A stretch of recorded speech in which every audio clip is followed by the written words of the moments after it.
What's up, ZBrushers? Welcome to ZFever Live. I apologize for the delay and things today. Had a little bit of an issue with some network stuff because my network is just a landline from 1998. Just kidding. Today we're going to be talking about a little workflow with a program called DAZ Studio, right? And we're going to talk about how we can use this and programs like it to be able to help us to get further faster, right? I'm going to talk about why it's useful, how to use it, and all that cool stuff. Let me just introduce you to the program itself and where to find it. DAZ Studio is created by a company called DAZ 3D, right? And it's a free download, and they have tons and tons of stuff that you can do with it. And basically, it works with a couple of pre-made rigs, right? And they're based around this character system, this Genesis system that they have.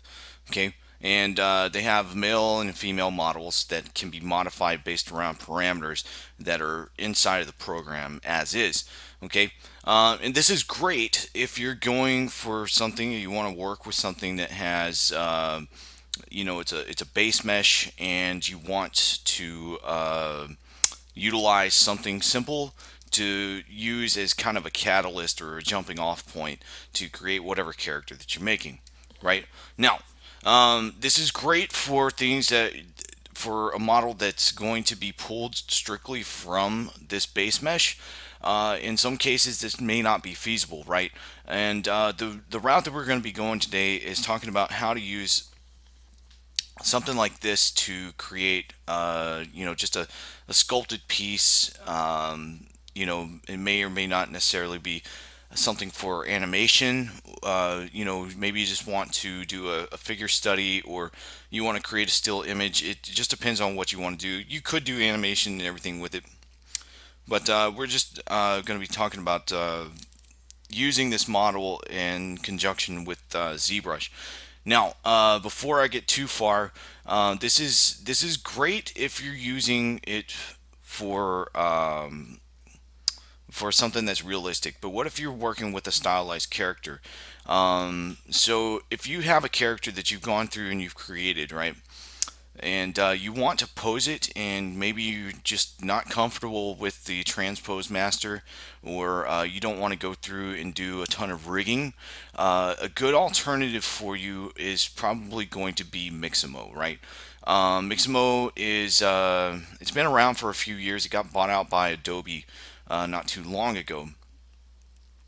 But what you can do is you can upload a model into here, and I believe so long as it is underneath, so long as it's 10,000 polys or less, you can get it auto rigged for free. So let's see. So if you go over to products over here and go to the auto rigger, right? Basically, what you can do is you can load up a model in here, and so long as it's under 10,000 or 10,000 polys or less, then what you can do is you can get this done for free, right? And so basically how it goes is you throw a model in there and you just throw some simple control points, and it's going to go through and it's going to analyze the model, and then it will spit you out a file that you can then go throw into Maya or Max or wherever your designated 3D modeling program is, and you can quickly take this information and pose your models and do whatever it is that you need to do with them. Okay, I've used this with characters for video games. This is really cool tool to use because you can just go in there. I suck at rigging, and this is a great thing to use. It's already made, and all you've got to do, you can apply simple animations to it, or you can put controls on it and everything, and go to town if that's something that you enjoy to do. I don't. So, so that's an alternative if you say have a stylized character that you've been working on, and this little demo for DAZ Studio may not be feasible for that. Okay, so I created this yesterday. I actually got introduced to DAZ Studio by one of the group people here, Miss Pamela May. Asked me if I'd do a demo on this, so I figured, you know what, I'll check it out, see whether or not it's something that's usable. So and I think that it is. So this is something that I created yesterday, just messing around with some of the presets with DAZ Studio, and it didn't really take too long, but it takes a bit of finagling to get things working the way that you want them to. So we're going to be bouncing back and forth between ZBrush and DAZ, and we're going to be using GoZ. So if you haven't downloaded DAZ Studio, I definitely recommend checking it out. It's free. And once you've gone through and you've downloaded it and everything, you'll want to build a connection between ZBrush and DAZ. So what you need to do is go up to Preferences inside of ZBrush. And then you go down to GoZ, and this applies for any program that you want to build a connection to ZBrush with that ZBrush is compatible with. So if you're working with, say, Cinema 4D or Maya or whatever, you want to select that program. So for DAZ Studio, I would just click on that, and ZBrush is going to ask you what the path is if it doesn't find it automatically. And basically, you just find the executable program file wherever you've designated it on your system, and it will automatically build a path. And so basically, you can send models back and forth between ZBrush and DAZ Studio.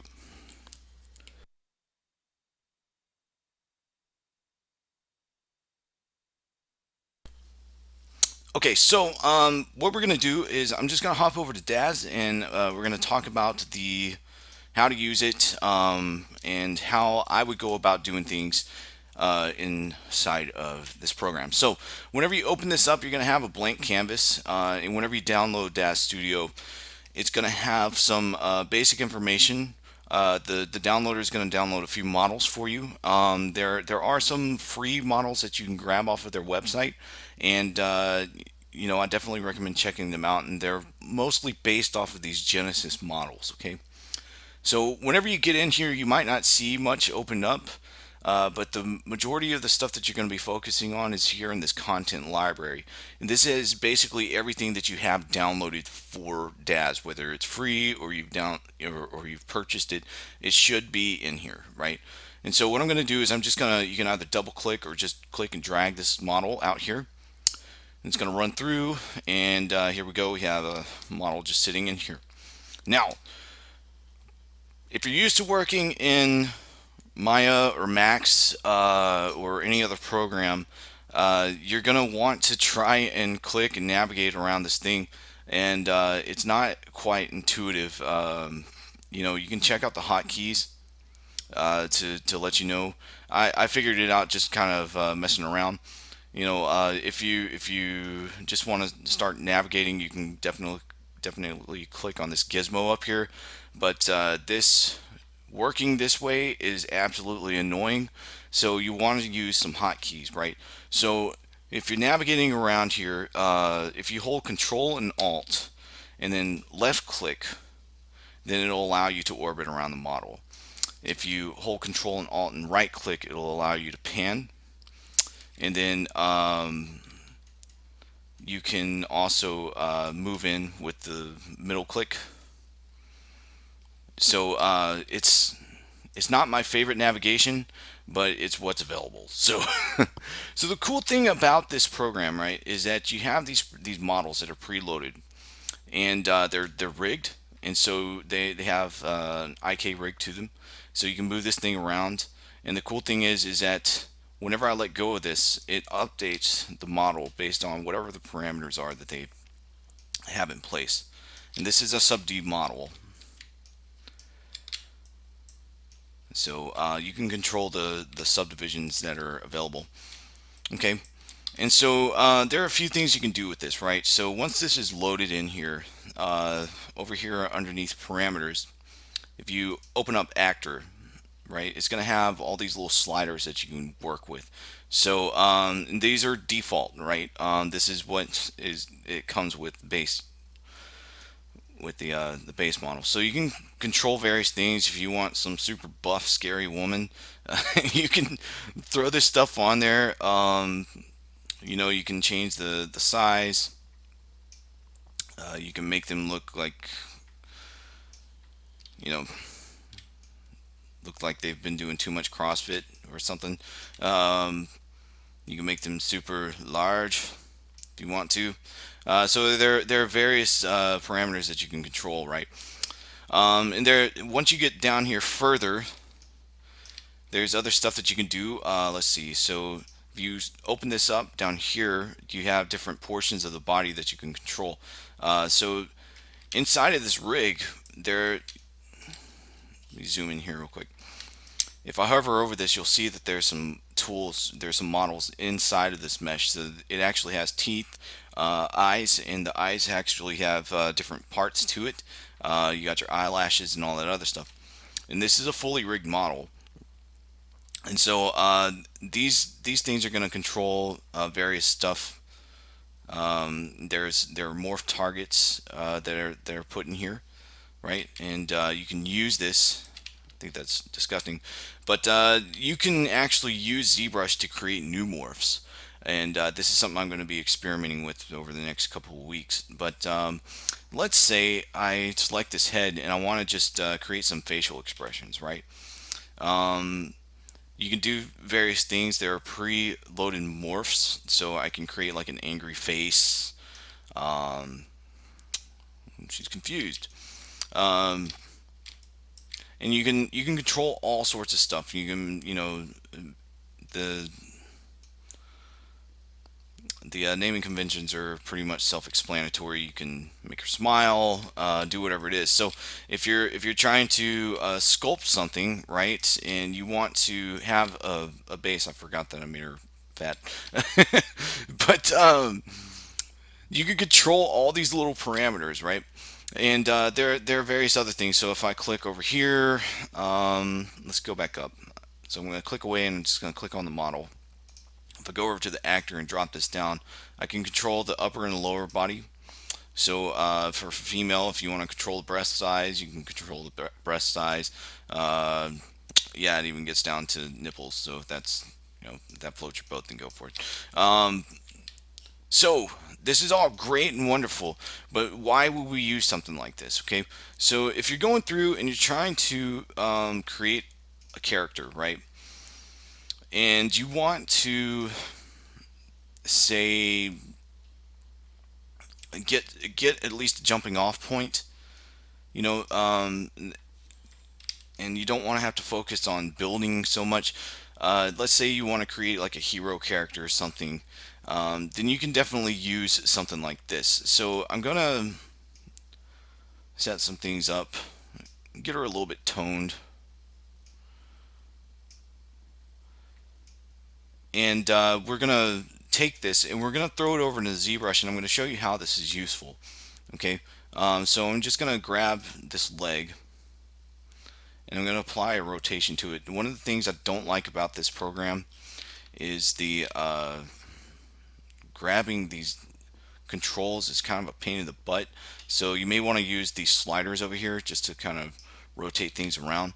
So if I were going through and trying to build something off of this, a T-pose is good. And in fact, we'll just use a standard T-pose.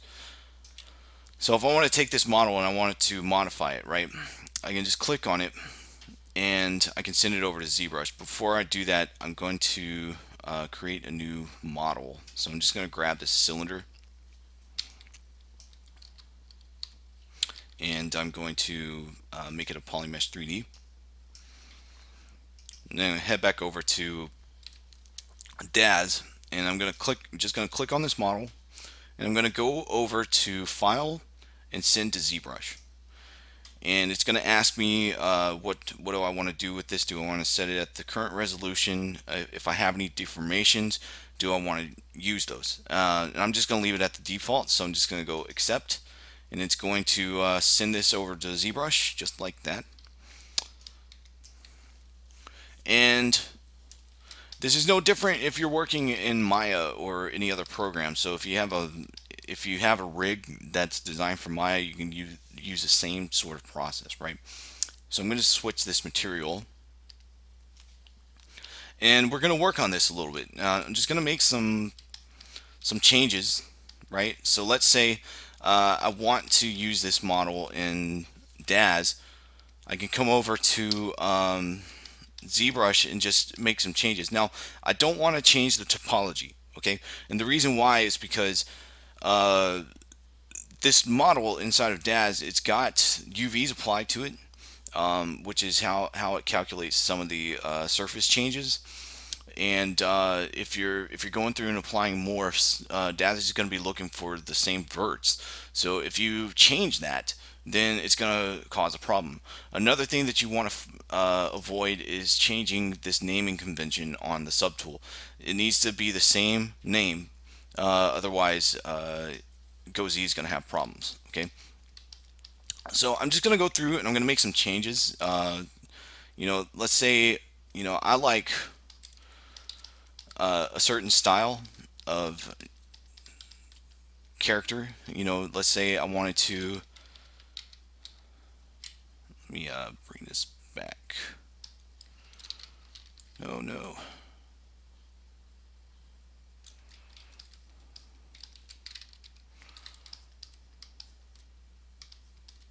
I'm going to turn on symmetry. That we were working. Okay. And I'm just going to go through and change some things around.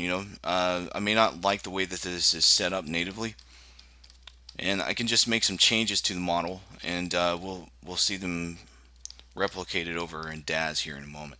But maybe I want to change up the chin, square it off a little bit. Maybe I want to change the nose up slightly. It just depends on whatever your preference is. And you can pull normal maps from this and apply them over to DAZ. We're not going to be jumping in on all of that today.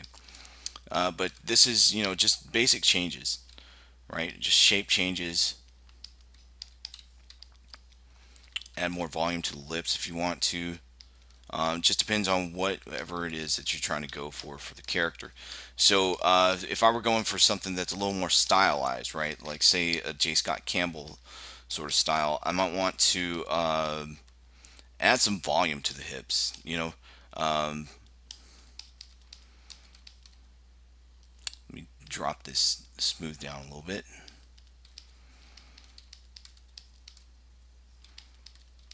The sky's the limit. But what you can do is you can throw all this stuff in there, make a few changes, maybe change the angle of the ear or something.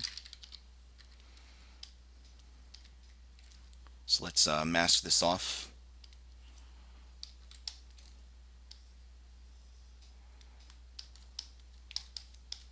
I'm just going to move things around.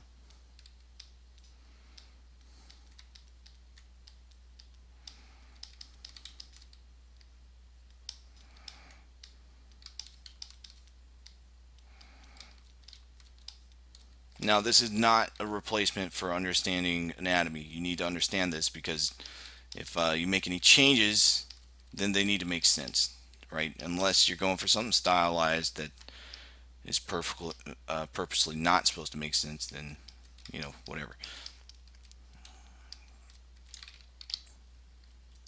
But I can come through and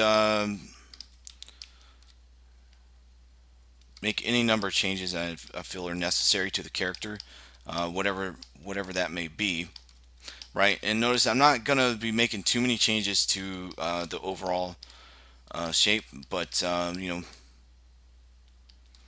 can use this to kind of maybe amplify some things, right?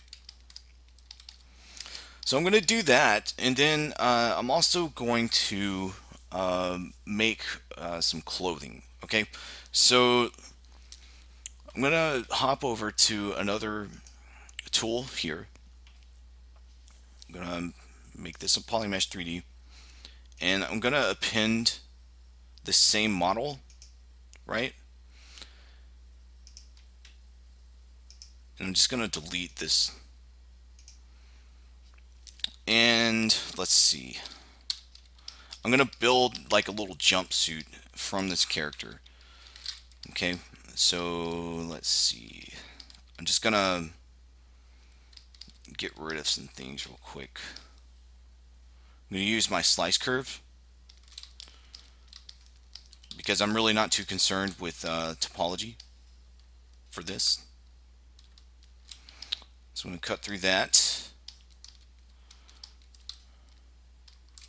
And I'm just going to bounce back and forth between this and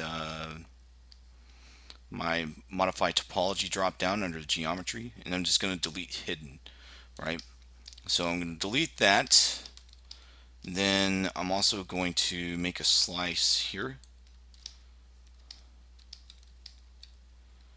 And I'm going to do a mirror and weld. That way it goes all the way through. I'm going to get rid of that. Delete hidden.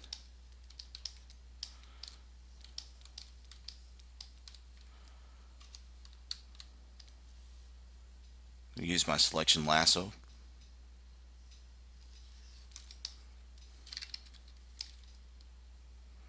Have a look at this. Okay. Now I'm going to do another delete hidden. And let's see.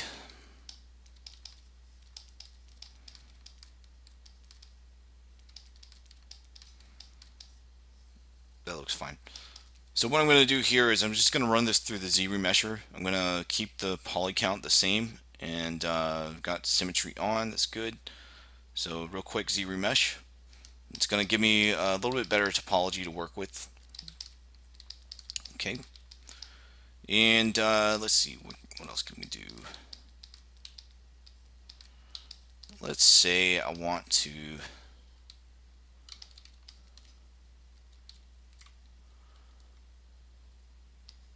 just going to select this. I'm going to do a quick slice here.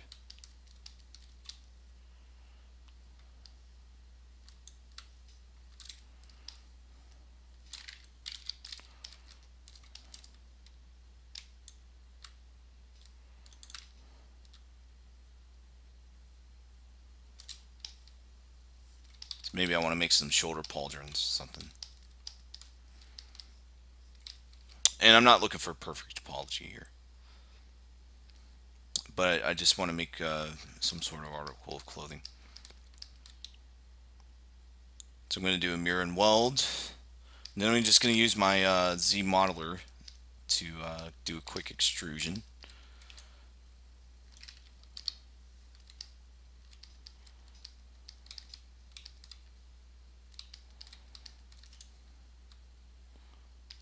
Q-mesh all polys.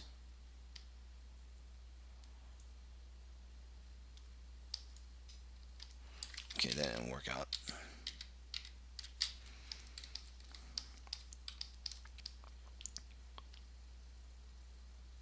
So I'm just going to use that. And this is probably more topology than I really want, but we'll make it work. So now what I'm going to do is I'm just going to get rid of these inside faces. I don't need them.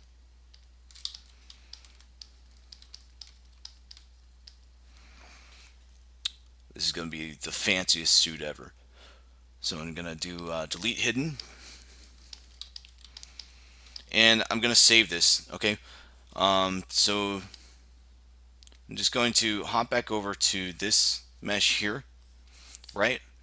And so what I'm going to do is I'm just going to do a go Z. And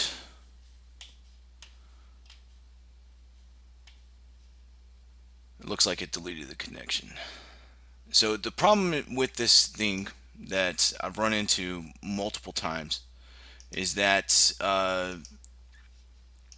ZBrush is looking for a direct connection and it wants it to stay the same all the time. Right? So let's try this again.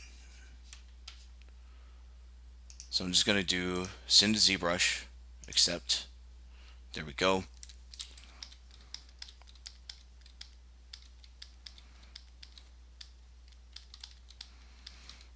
and I'm just going to make some quick changes.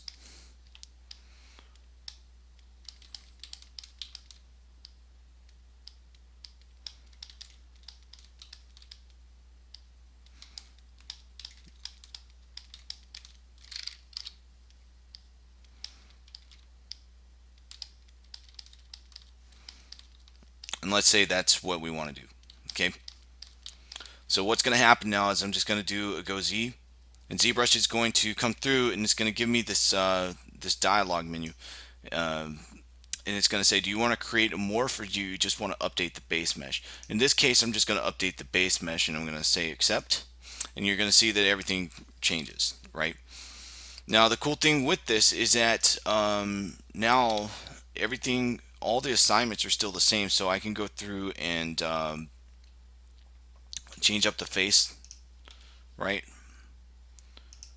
So I can still change all these expressions because I'm not changed any of the topology, right? I can still use this stuff, right?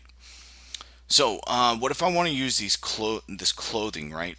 So let me go back a couple of steps. I've got that sorted out. So if I want to use this jumpsuit, what I can do is I can just have this as a GoZ model, and this is simple enough. So I'm just going to go GoZ, and this time I'm going to create a new object. Okay, so I'm going to say accept, and this thing's going to fall into place. All right. And so the thing is that it's this model's in here, but we can't really do much with it right now. It's just a model. It's not dynamic or anything. But if I want to affect this, what I can do is I can just go uh, over to Edit, Object, and use this transfer utility. Okay, and I want to show options because these are going to be useful. So I'm going to go select item, and the source that I want to pull from is this Genesis 2 female. Okay, and I'm going to use current, and then my target is going to be this Genesis 2 female 4, which is the naming convention that was given inside of ZBrush. So I'm just going to leave this at default. Now, something that I had to learn was that I probably want to use this reverse source shape from target. So I want to click that and make sure that it's on, because sometimes what will happen is whenever you go through, it's going to try to match up this clothing to this character, and what will happen is it'll shift either up or down inside of in the Y. Okay, so I'm just going to hit this. It might explode, who knows. Crossing my fingers. So I'm going to hit accept, and there we go. So nothing crazy happened. This model is now connected to this piece of clothing, right? And the cool thing is that it's going to follow the shape. Now you can see that some of the clothing is not it's stuck inside of the model. Okay, now it would have been good for me to go through and kind of move things around inside of ZBrush, but what's beneficial to this is that, let's say that you have like a superhero, kind of like what I had over here, right? I did the same thing with this character. I created this bodysuit, or this weird unitard thing. I don't know much about fashion, forgive me. But what you could do is you can take this information, and whenever I first started, all this stuff was just kind of buried in the body a little bit here and there, but it keeps the shape, right? And so the benefit of this is that I can take this, make some quick deformations, pull this stuff out, and then I can continue working on this, and I can subdivide it and start sculpting wrinkles, and making it look like a piece of fabric, right? So the other benefit of this is that this suit, or whatever article of clothing that you throw on here, is going to follow the parameters of the model that you use. So if I go up here to actor, and let's say I change this character to this bodybuilder, right? it's going to pick up some of those parameters. So I can change the scale. Super buff with really fat face. Like everything that you do in here can be affected. And the other cool thing is that it comes with these pre-made poses. So if I wanted to, I can just double click on this, and everything just kind of changes. And this is just a pre-made pose. Nothing saying that you can't go through and change things up to whatever makes sense to you. Um, and so it can really get you farther faster. And one of the questions that I had is, would this be a better alternative than using the ZBrush Transpose Master? Yeah, sure, you can go through and build rigs and stuff in there, but it's kind of finicky. You know, unless you really know what you're doing in there, you can get lost very quickly. And there's a ton of stuff that happens with naming conventions. You have to organize it a certain way for it to behave correctly. I like building rigs in there for simple stuff, but it's still, for me, it's still not there yet. I could spend just as much time going through and building a rig inside of Maya and putting on shape weights and everything like that. So this should be a good alternative. If you're trying to get quick results and you want to build a character, and that's the thing is that if you're a character artist, your goal should be trying to develop that character for whatever it is. The style of that character. What is its purpose? You ought to be focused on making that character interesting and not so much on all the topology. It's necessary to understand the topology, but if you're just trying to make something cool and you don't want to spend 1,000 hours trying to get everything up and running in here, then this could be a good way to go. So also what you can do is if you go through and you do make clothing for these characters, you can, and you do well with them. I'm not saying go through and make like a a knee brace or something and throw it up onto the store. But you can throw these things up onto the DAZ 3D store, and you can actually make some money off of it. So I wouldn't. One of the things I hate with all these free sites is that I've seen people just grab a Z tool, the dog Z tool, inside of ZBrush, and then throw it up there for sale. I mean, come on, man. So that is an option, right? So if you come up with something and you want to share it with the community, then you can definitely do that. And I've seen a lot of really cool uses of DAZ since I've been looking into it. And yeah, there's a pretty good community. And if you make adjustments to these models, and somebody finds it useful, then it's definitely a good thing to use. So that's kind of my rundown on this DAZ Studio. As I learned more about it, granted, I just started this stuff over the weekend.